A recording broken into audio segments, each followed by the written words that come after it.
the modeling of ancillary steel like grating or ladders or handrails, etc., is usually avoided by steel detailers for several reasons. To begin with, modeling them is not easy and it's a tedious task. And secondly, the drawings usually don't turn out very beautiful, very nice, and very clean in most commercially available softwares. So what the detailers prefer is to finish the modeling of the main structure and not model the ancillary steel at all and just do the rest in AutoCAD. In Comosys, this is not the case. You can actually go ahead and finish all your ancillary steel in the same model. You'll be able to do the modeling extremely easily, and the drawings will be created uh, in such a way that hardly any cleanup will be necessary. Now, this video is about the handrails. So let me begin by showing you the handrail command, which exists under the ancillary steelwork. So if you just click on it, it asks you to select a beam. So you can select a beam, and then you can continue selecting any collinear beams, and I'll tell you the reason for that. But for the moment, we don't have a collinear beam, so I'll just right click. And then it asks for 2 points along which, so for example, I can select a point over here to a point over here, and the handrail will be created in that region only. But since I want the handrail to go along the entire beam, I'll just right click. And the moment I right click, the handrail is created on top of that beam. And it stays in the command, so I can continue putting handrails on tops of other beams. So I'm just going to right click and get out of the command. And if I were to select any member and press enter as usual to get to the macro dialog box, we can see that we have many options over here. This is a very complicated command which more or less handles all kinds of needs you might have as far as handrails are concerned. So by default, for instance, over here, let me zoom in a bit. You have created a handrail in which the posts are made from angles, and the handrail itself is a pipe, and your knee rail is a plate, and your toenail is also a plate. Now, inside the macro, we have options of converting this into a pipe, for example, rather than an angle, right? So if I were to choose that, then the handrail gets converted into a pipe. And now all the handrail and the posts and the knee rail, etc., are all pipes. Only the toe plate is still a plate. And this is the way normally this is done. You can have options of creating the toe plate or not creating the toe plate inside. What about closing this up at the ends?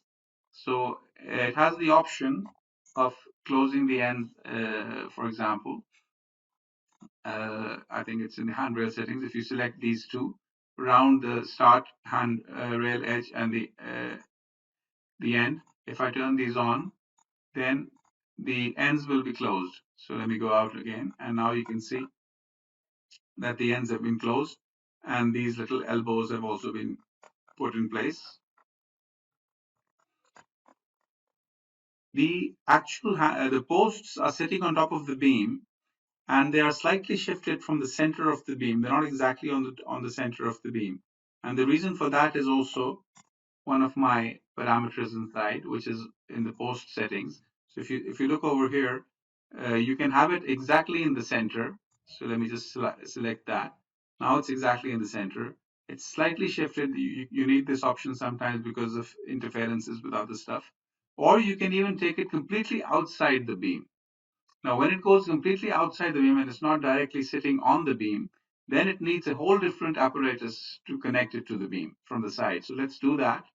And now you see that over here we have a whole set of connections which have been created to now connect this beam, connect this handrail to the beam from the side. If I were to select the handrail and select the assembly, it will select the whole assembly of the handrail, and I can now just show only over there. And now we can zoom in and we can see what kind of a handrail has been created.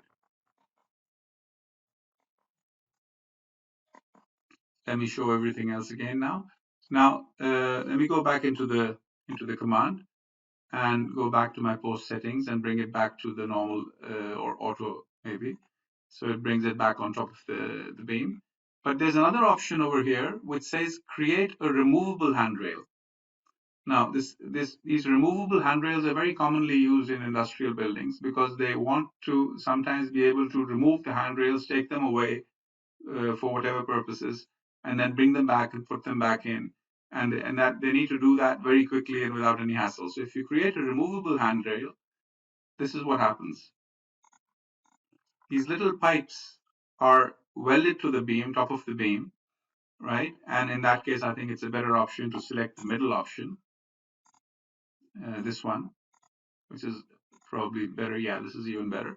So you have these little pipes which are welded on top of the beam, and they are waiting for the handrail to be placed on it. Let's select the assembly, for example, of the main beam and show only selected. So this is what the beam looks like. This is how the beam will go to the site. The beam will go to the site with all these little pipes welded on top of it, and they'll be waiting for the handrail just to be dropped in. There will be no bolt involved. The handrail will come, and if you show everything, you can see that the handrail will just be dropped into it. It'll just fit snugly into that hole, and you can remove it as easily as you can put it back in. Now, obviously, let me do a little different example this time. So if I were to go to my handrail command and start putting the handrail on top of this stringer, for example, let me right click and create this little piece of a handrail on top of that. Now let me put another one on top of this one and another one over here. And now I want to put one which is on this beam, but it starts from here, but it doesn't go all the way to the end of the beam. It just ends over here somewhere, right? So I've made it a partial handrail, and these handrails are all made of angles over here in this case. I haven't changed the settings. Now, if you see, all these little pieces are not really connected with each other. Some of them are crossing each other because they have their own lengths. This one, there's no connection. They're hitting each other and they're clashing with each other because they're all separate pieces which are unaware of the other. So this handrail command goes well with this connection macro over here. So all you need to do with that is just select this one and select any two members of the two handrails. So let me select the handrail and the handrail, and immediately the entire two handrails become one. So there's a little elbow which is needed over there. These knee plates get close to each other and touch each other. This one we didn't have it. We don't have the option of this one over here. So let me continue. So let me now continue with this one and this one, and immediately they're also connected. Let me continue with these two. If you remember, they were not aligned with each other. So let me select this one and this one. And now you have an elbow over there. These knee plates have been aligned and the toe plate has been aligned as well. So with a few clicks, I can create the handrail and I can also connect them to each other with this command over here. This really makes the whole procedure of entering handrails extremely easy in Comosys. Now, a lot of times you have beams which are collinear, so there could be a very long beam, for example, running along a certain axis, and you might want a handrail along that whole beam. But that long beam is actually divided into several parts. So, for example, I have a little case over here. There's a beam and there's another one, and they're collinear.